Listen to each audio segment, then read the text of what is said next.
Penetapan Heru Anggara sebagai tersangka kasus pembunuhan anak politisi PKS Maman Suherman MA9 kini digugat melalui pra-peradilan.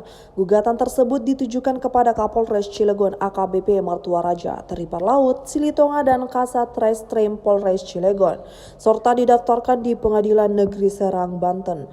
Berdasarkan sistem informasi penelusuran perkara Pengadilan Serang, perkara tersebut tercatat dengan nomor 1 Pidana Pra-peradilan 2026 Pengadilan Negeri Serang.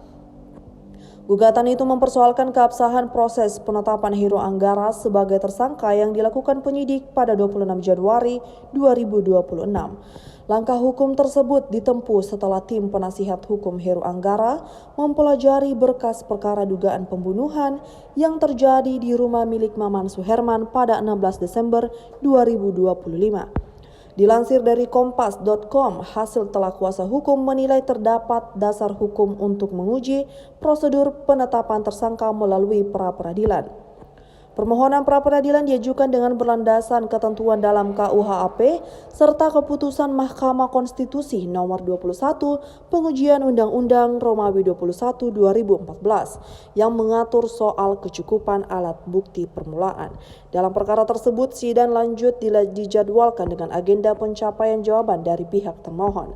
Pendampingan hukum terhadap Heru Anggara dilakukan karena yang bersangkutan tercatat sebagai anggota Serikat Pekerja Kimia, Energi, dan Pertambangan. Atas dasar itu, Lembaga Bantuan Hukum DPP FSP KEP memberikan bantuan hukum setelah melakukan koordinasi langsung dengan Heru Anggara yang saat ini menjalani perawatan di rumah sakit.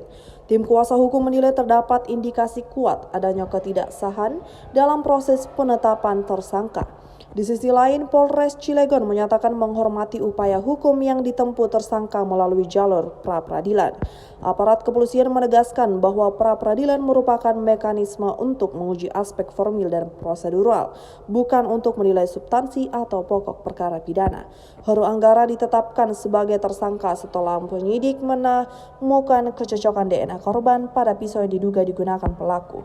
Atas perbuatannya, ia dijerat dengan pasal berlapis, yakni pasal 458 ayat 1 dan ayat 3 KUHP nomor 1 2023 tentang pembunuhan yang didahului tindak pidana lain berupa pencurian dengan pemberatan.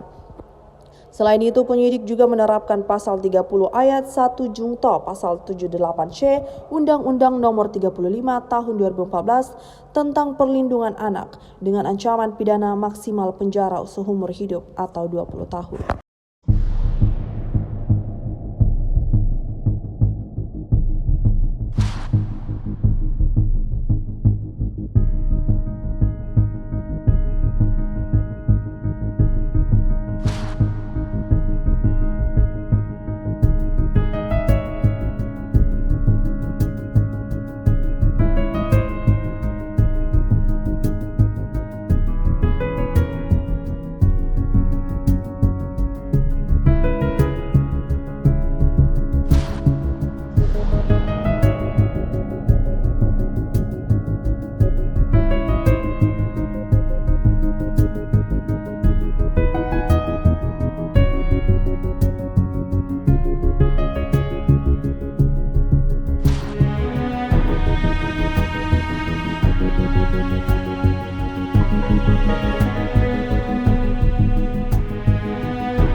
Download Tribun X sekarang. Menghadirkan lokal menjadi Indonesia.